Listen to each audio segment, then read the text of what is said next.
Malaki 2-ci fəsil. İndi ey kahinlər, bu əmr sizin üçündür. Ordular Rəbbi deyir, əgər sözə qulaq asmasaz, adıma izzət verməyi ürəkdən istəməsəz, üzərinizə lənət yağdırıb xeyir-dualarınızı lənətə çevirəcəyəm. Bəli, mən onları lənətlədim. Çünki məni izzətləndirməyi ürəkdən istəmirsiniz. Mən sizin nəslinizi məzəmmət eləyəcəyəm. Bayramlarınızda qurban elədiyiniz heyvanların təzəyini üzünüzə çırpacağam. Siz onunla birgə atılacaqsınız. Onda biləcəksiniz ki, mən bu əmri Levi ilə bağladığım əhdimin yaşaması üçün sizə göndərmişəm, deyir ordular Rəbbi. Ondan həyat və sülh verən bir əhd bağladım. Mənə hörmət elədiyi təqdirdə bunları ona verdim. O da məndən qorxub adıma hörmət göstərdi.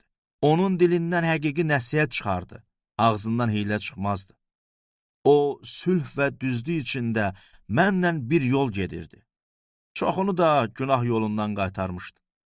Kahinin ağzı biliyi qorumalı, insanlar onun dilində nəsihət axtarmalıdır. Çünki o, ordular Rəbbinin elçisidir. Amma siz yoldan azdınız və nəsihətinizlə çox adamı günaha çəkdiniz. Levi ilə bağladığım əhdi pozduz, deyir ordular Rəbbi. Siz mənim yollarımla getmədiniz.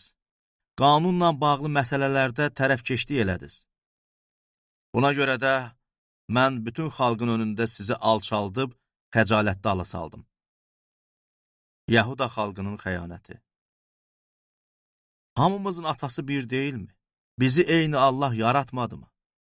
Elə isə nə üçün biz atalarımızın bağladığı əhdi pozaraq öz qonşumuza xəyanət eləyirik? Yahuda xalqı xəyanət elədi. İsraildə və Yerusəlimdə iyrənc işlər edildi. Yahudalılar yad Allahlara tapınan qızlarla evlənərək Rəbbin sevdiyi müqəddəs yeri murdar elədi.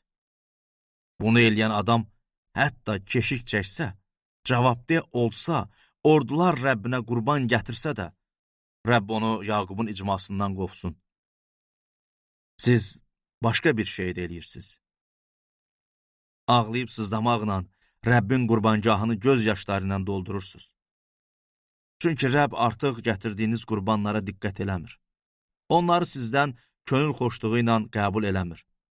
Siz nə üçün deyib soruşursunuz? Çünki sənlə cavanlığında evləndiyin arvadın arasında Rəbb şahiddir. O qadın sənin yoldaşın və nikah əhdi ilə arvadın olduğu halda ona xəyanət elədin. Allah sizi bir bədən olaraq yaratmadı mı? Bədənlə də, ruhla da ona aitsiz. Bəs nə üçün bir? Çünki o özü üçün xüsusi bir nəsil istəyirdi. Buna görə də özünüzü gözləyin. Qoy heç kəs cavanlığında evləndiyi arvadına xəyanət eləməsin. İsrailin Allahı Rəbb belə deyir. Mən nikahını pozub qəddarlığa bürünən adama nifrət eləyirəm.